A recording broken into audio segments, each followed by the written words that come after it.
Ya jelas bertentangan dengan reformasi.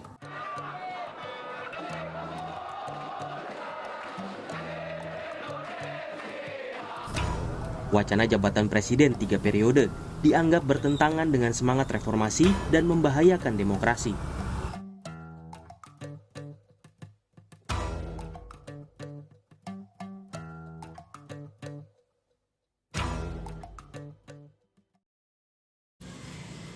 Assalamualaikum warahmatullahi wabarakatuh. Waalaikumsalam warahmatullahi wabarakatuh. Saya Muhammad Iqbal Fatur Rahman, mahasiswa UIN Syarif Hidayatullah Jakarta, prodi jurnalistik. Pada saat ini tengah ramai di tengah masyarakat bahwa ada wacana 3 periode masa jabatan presiden. Untuk itu saya sudah bersama Pak Sunaria, salah satu tokoh masyarakat yang ada di sini. Terima kasih Pak atas waktunya. Sama-sama.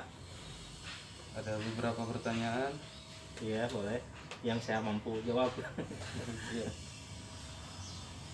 Pertanyaan pertama, tanggapan Bapak mengenai wacana 3 periode masa jabatan presiden dan wakil presiden. Oh iya, yang sekarang rame dibicarakan di media yang dilontarkan oleh M. Kodori kalau nggak salah ya, Muhammad Kodori. Iya, Pendukungnya. pendukung Jokowi, Pak Jokowi.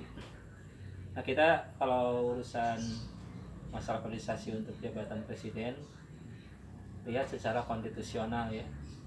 Setelah di amandemen Undang-Undang Dasar 45 pasal 7 itu jelas menyatakan bahwa presiden dan wakil presiden memegang jabatan selama 5 tahun dan sesudahnya dapat dipilih kembali untuk masa jabatan yang sama hanya 1 periode lah, kira-kira begitu.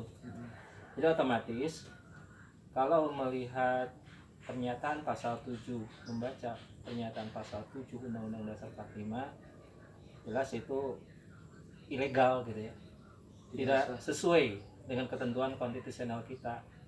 Nah kalau misalkan ingin menjadikan jabatan presiden 3 periode, artinya harus mengamandemen lagi Undang-Undang Dasar 45 sesuai dengan pasal 37 ayat 1, 2, 3, 4 ya. Nah jadi jelas menurut pendapat saya itu adalah inkonstitusional sejabatan presiden 3 tahun. Itu kira-kira.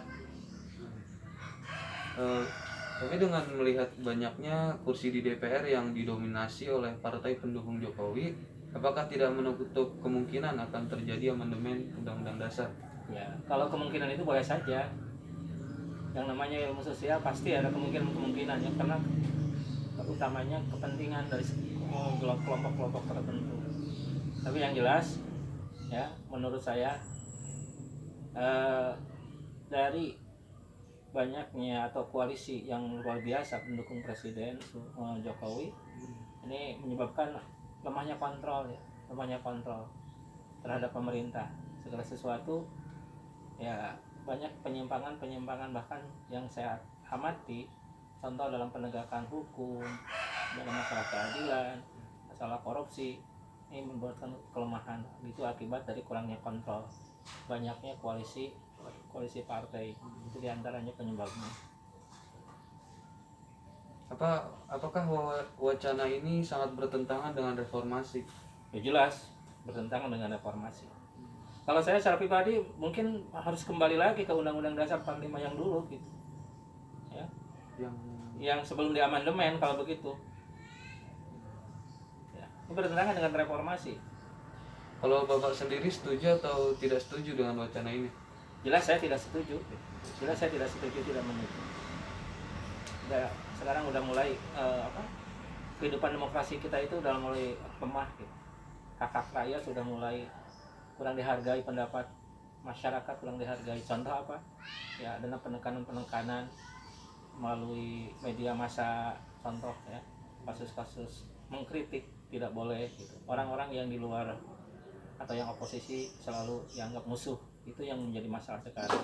Jadi jelas saya secara pribadi tidak setuju kalau misalkan pemilihan presiden yang sekarang menurut Undang-Undang Dasar 45 2 periode lalu dijadikan 3 periode. Ini hanya sebetulnya pendapat pribadi si Kudori aja gitu.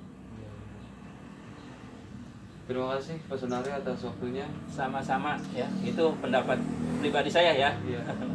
Ini Terima kasih. Semoga bermanfaat. Mohon maaf bila ada kekurangan. Wabillahi taufiq wa hidayah.